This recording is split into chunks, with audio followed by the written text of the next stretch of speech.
Yeah. So today I've got top content B2B buyers want from their vendor websites to establish credibility. Now this is from a co-marketing associate survey of only 175 B2B buyers, influencers, included C-suite, VP, director level, as well as analysts and consultants. So keep that in mind. There's an interesting talking point here. So thorough contact and about information leads with 51% citing that's a top content they want. You'd think that thorough content and about information would already be included on a B2B website. It's not. Not always. So, and that is a top thing that people want. If you don't have your contact and about information, you're going to lose credibility by virtue of just not having that. Seems no-brainer. But following that is case studies, white papers, and articles, with 31% citing that as top content for establishing credibility. Client list testimonials, 29% said. Photos, company bios, 25% cited that. Research reports, 26%. Now we're getting into the lower end. Blog posts, only 14%. Media mentions, only 13%. Video content, only 10%. Social media activity, only 10%. And news releases, 9%. So I think, this makes sense to me because all the things that aren't cited as top content for establishing credibility are really awareness things, right? They're tools to lead people to your website. Once that B2B buyers get to your website, they are looking for the top listed things. That's a really good point, Dave, and that makes total sense. Yeah. Yeah. So I think, you know, if you got a B2B, if you're in B2B, take a hard look at your website and think about the context of the psychology of your visitors and what they're looking for, and make sure you're providing them that information. So. On the other hand, go find an about or a contact at Microsoft, Google, Yahoo. You know, some of the biggest B2B providers on the planet go out of their way to cloak this stuff to make it impossible.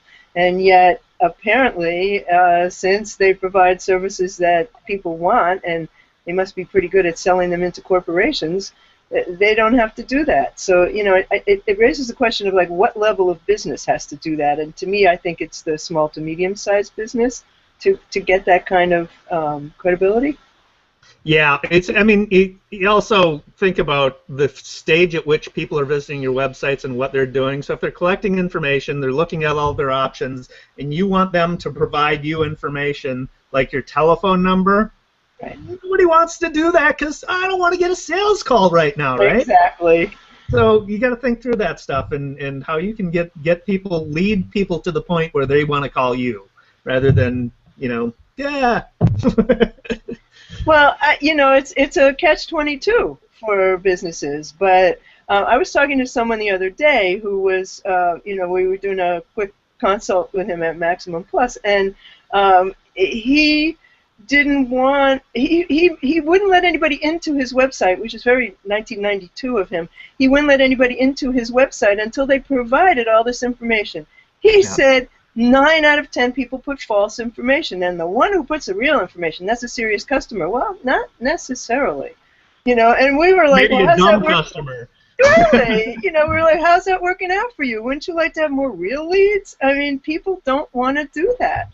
No. They just want the information. And if the information is good, and if your site has credibility and all these things you're talking about, then maybe we can start giving you some information. It really, you know, it surprises me that that still exists, but it sure does. Yeah. Yeah. So maybe I'll send him that survey. Who did that, by the way? Co-marketing, K-O Marketing Associates. Who are they? They're marketing associates people. I don't know. We'll have to go look at their website and see if they tell us how to reach them. See if they have their contact information. So that brings us to the end of another broadcast of the Beyond Social Media Show. And we thank you for watching, and you will find the video time-stamped so that you can go directly to any segment you want more information about on our YouTube channel, the Beyond Social Media Show YouTube channel. We will also post it on our blog, beyondsocialmedia.com, and you will be able also to have all the links in the that we covered in the show today. So you can find David Erickson at D. Erickson on Twitter, eStrategyblog.com at his blog, and you can find me at What's Next, and also at whatsnextblog.com, and also at maximum-plus.com, workshops for Google Plus success. We will see you next week.